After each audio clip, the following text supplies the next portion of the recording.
रामायण की अमृत धारा में आप सबका स्वागत है। सभी सुनने वाले सज्जनों को जय सिया राम जी। रामायण के पिछले भाग में आपने वहां तक सुना था जब परशुराम जी कहते हैं कि इसके कंठ में कुठार न मारा तो मैंने कोप करके ही क्या किया।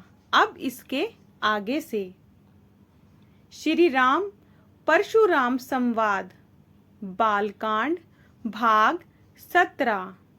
सियापति रामचंद्र जी की जय, पवन सुत हनुमान जी की जय, उमापति महादेव जी की जय। जय जय सीताराम जी। दोहा।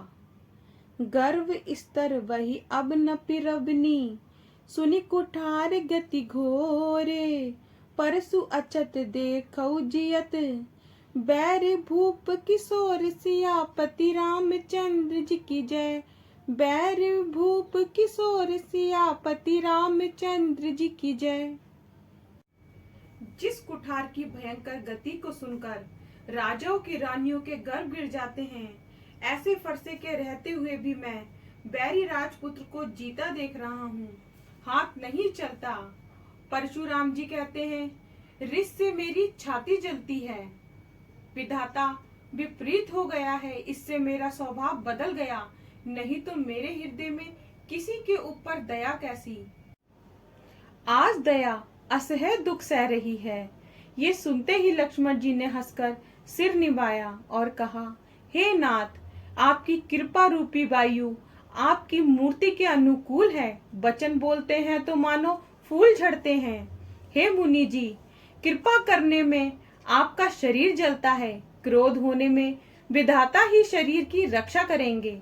ये सुन परशुराम जी ने कहा, हे जनक, देख ये मूर्ख बालक हट करके यमपुर में घर चाहता है, इसे जल्दी आंखों की ओट क्यों नहीं करते।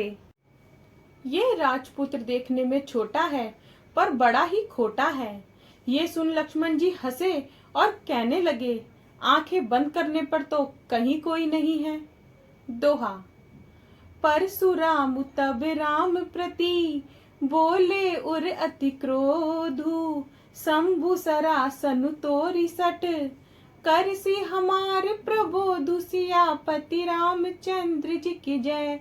करसी हमार प्रबोधु सियापति रामचंद्र जी की जय। तब परशुराम जी क्रोध सहित श्री राम जी से बोले, रे शट, शिव जी का धनुष तोड़कर हमको ही ज्ञान सिखाता है। तेरा भाई तेरी ही सलाह से कटु वचन कहता है और तू छल से हाथ जोड़कर विनती करता है। युद्ध में मेरा संतोष कर, नहीं तो राम कहाँ ना छोड़ दे। हे शिवद्रोही, छल छोड़कर हमसे युद्ध कर, नहीं तो भाई समेत तुझे मारूंगा। परशुराम इस प्रकार कुठार उठाए ये कह रहे हैं और श्री रामचंद्र जी सिर निवाए मन में मुस्कुरा रहे हैं। अपराध लक्ष्मण का है और क्रोध हम पर करते हैं। कहीं कहीं सीधेपन में भी दोष होता है। टेढ़ा जानकर सबको शंका होती है, टेढ़े चंद्रमा को राहु भी नहीं ग्रसता। ये मन में कहकर रामचंद्र जी ने कहा, हे मुनीश्वरों, क्रोध को दूर करो। आपके हाथ में कुठारे और आगे मेरा ये सिर है, जिस प्रकार रिस जाए वही कीजिए। और हे स्वामी, मुझको अपना सेवक जानिए। स्वामी और सेवक का युद्ध कैसा। हे विप्रवर, क्रोध का त्याग करिए। क्षत्रिय वेश देखकर ही बालक ने कुछ कहा है, इस कारण इस बालक का भी दोष नहीं। आपको कुठार और धनुष बाण लिए देख वीर समझकर बालक को क्रोध उत्पन्न हुआ। आपका नाम सुना था पर पहचाना नहीं। इसी से वंश के स्वभाव के अनुसार इसने उत्तर दिया, हे स्वामी, आप मुनियों के समान वेश में आते तो ये बालक आपकी चरण रज को सिर पर धारण करता। अब अनजाने की चूक को क्षमा करिए। ब्राह्मणों के हृदय में तो बहुत ही दया चाहिए। हे नाथ, हमारी आपकी बराबरी कैसी। कहिए, कहाँ चरण और कहाँ मस्तक, कहाँ राम, मात्र मेरा छोटा सा नाम, और कहाँ परशु सहित आपका बड़ा नाम।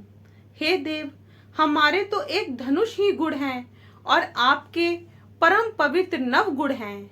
हे विप्र, सब प्रकार हम आपसे हारे हैं, हमारे अपराध क्षमा करिए। दोहा। बार बार मुनि विप्र बर, कहा राम सन राम। बोले भृगुपति सरुस हसी, तहु बंधु सम बाम। सियापति रामचंद्र जी की जय, तहु बंधु सम बाम। सियापति रामचंद्र जी की जय। श्री राम जी ने परशुराम जी से बारंबार मुनि विप्रवर कहा तो वे क्रोधित होकर बोले, तू भी भाई के समान ही टेढ़ा है। तूने मुझे निरा ब्राह्मण ही जान लिया। मैं जैसा ब्राह्मण हूँ वैसा तुझे सुनाता हूँ। मेरे धनुष को शुभा, बाण को आहुति और मेरे कोप को महाप्रचंड अग्नि समझो। उसमें बड़े बड़े राजा आकर बलि के पशु हुए हैं। मैंने इसी कुठारे से काटकर उनका बलिदान किया। ऐसे समर यज्ञ मैंने करोड़ों किए हैं। मेरा स्वभाव तुमको मालूम नहीं, इसी से ब्राह्मण के धोखे निरादर करके बातें कर रहा है। धनुष तोड़ने से तेरा अहंकार बहुत बढ़ गया है कि मैं ही हूँ, मानो संसार को जीतकर मेरे सामने खड़ा है। श्री राम जी ने कहा, हे मुनि, विचार कर बोलिए। आपकी रिस बहुत है और हमारी भूल छोटी सी है। हाथ से छूते ही पुराना धनुष टूट गया। मैं किस कारण अभिमान करूं? हे भृगुनाथ, हम आपको ब्राह्मण कहकर निरादर करते हैं तो सत्य सुनिए। संसार में ऐसा कौन योद्धा है कि जिसके डर से हम सिर झुकावें? देवता, दानव, राजा और अनेक योद्धा वे हमारे समान अथवा हमसे अधिक बलवान हो।